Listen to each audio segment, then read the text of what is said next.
જય બાબારી મારા કલેજો આપણે ગાડી લોડ થઈ જઈને નીકળી જતા હવામાં લાગી છે ભૂખ એટલે પૂરી શાક ખાવા બેસી જતા તમારે પણ ખાવું હોય તો કોઈક દિવસ આવી જશે મોજ કરવા માટે પૂરી શાક ખાઈને આપણે થોડો નશો કરી લઈએ ગોલફ્લેક પી લઈએ કેમ કે મૂડ આવી જાય અત્યારમાં ઊંઘ ઉડી જાય અને ગાડી આંકવાની મજા આવે તો ફાઇનલી આપણે ગોલફ્લેક પીતા પીતા આવી જશે ગાડીએ જેમ કે થાય છે મોડું ટમાટાની મંડી કરવાની છે પકવાનું છે અમદાવાદ 12 વાગતે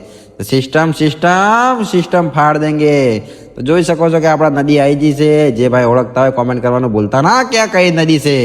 પૂર એટલો મસ્ત સુંદર બનાવેલો છે કે લોકેશન એક નંબર આવે એટલે વિડીયો લઈ લીધો આપણે કેવો લાગ્યો કોમેન્ટ કરવાનું ભૂલતા ના અને મોજ કરજો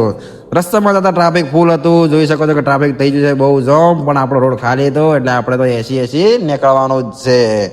તો કોઈ બી ભાઈ આવતો હોય તો જોઈને આવજો જેમ કે ટ્રાફિક ફૂલ છે અને મંડી કરવાની છે તો 4-5 કલાક નીકળી જાય તો ફાઇનલી આપણે અમદાવાદ પકવા આવી ગયા છે જોઈ શકો છો તમને બતાવી દો અમદાવાદની મંડી અને આ મંડી કઈ છે જે ભાઈએ જોઈએ કોમેન્ટ કરવાનું ભૂલતા ના મારા ડ્રાઈવર ભાઈઓ કલેજાઓની મોજ મોજ અને કોક દાડો આવો તો મળજો આ મંડીએ જય માતાજી બ્લોગ જો ને મોજ કરો મારા કલેજાઓની મોજ।